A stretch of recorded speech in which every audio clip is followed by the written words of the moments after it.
स्थानिक स्वराज्य संस्थांच्या निवडणुकांचं बिगुल वाजल्यासारखं झालेलं आहे आणि त्यासाठी तयारीसुद्धा प्रत्येक पक्षाने सुरू केलेली आहे। शिवसेना ठाकरे गट जो आहे तो जिल्हा परिषदच्या तयारीला लागलेला आहे। एकंदर कशा प्रकारे तयारी केली जात आहे, आपल्यासोबत जिल्हा प्रमुख आहे। भाऊ, काय सांगाल, कशा प्रकारे जिल्हा परिषदच्या दृष्टिकोनातून तुम्ही तयारी करता आहे? येणाऱ्या जिल्हा परिषदेमध्ये 57 सीटा ज्या आहे आणि अध्यक्षासाठी ओबीसी प्रवर्ग हे जाहीर झालेलं आहे। पण मी जिल्हा प्रमुख या नात्याने पक्षाची परखड भूमिका मी 57च्या 57 जिल्हा परिषद लढण्याची तयारी केलेली आहे।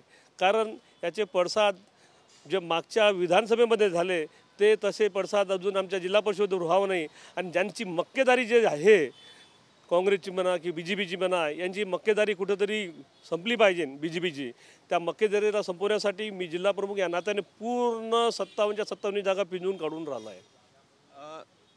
महाविकास आघाडी आहे, तुम्ही महाविकास आघाडीत लढणार की स्वतंत्र तयारी करून राहिले? बघा, सर्वश्री आमचे पक्षप्रमुख आदरणीय माजी मुख्यमंत्री उद्धव साहेब आणि पक्षप्रमुख यांनी जे आदेश दिला ते मी शिवसैनिक आणि जिल्हा प्रमुख या नात्याने मी पाडणार।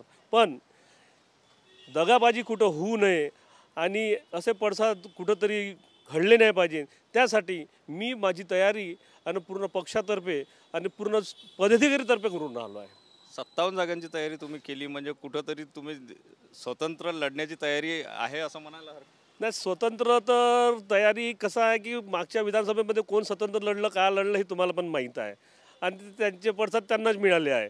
असं कुठंतरी झालं नाही पाहिजे का जेणेकरून आम्हाला सर्वात जास्त सीटा मिळल्या पाहिजे आणि अध्यक्ष आमचाच बसला पाहिजे, ही माझी तयारी आहे।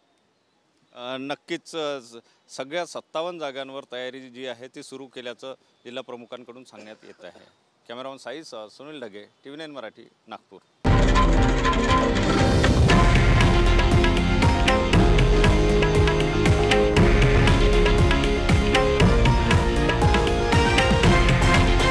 हे आहे देशातील नंबर 1 न्यूज नेटवर्क आणि आपण पाहत आहात TV9 मराठी, एकमेव।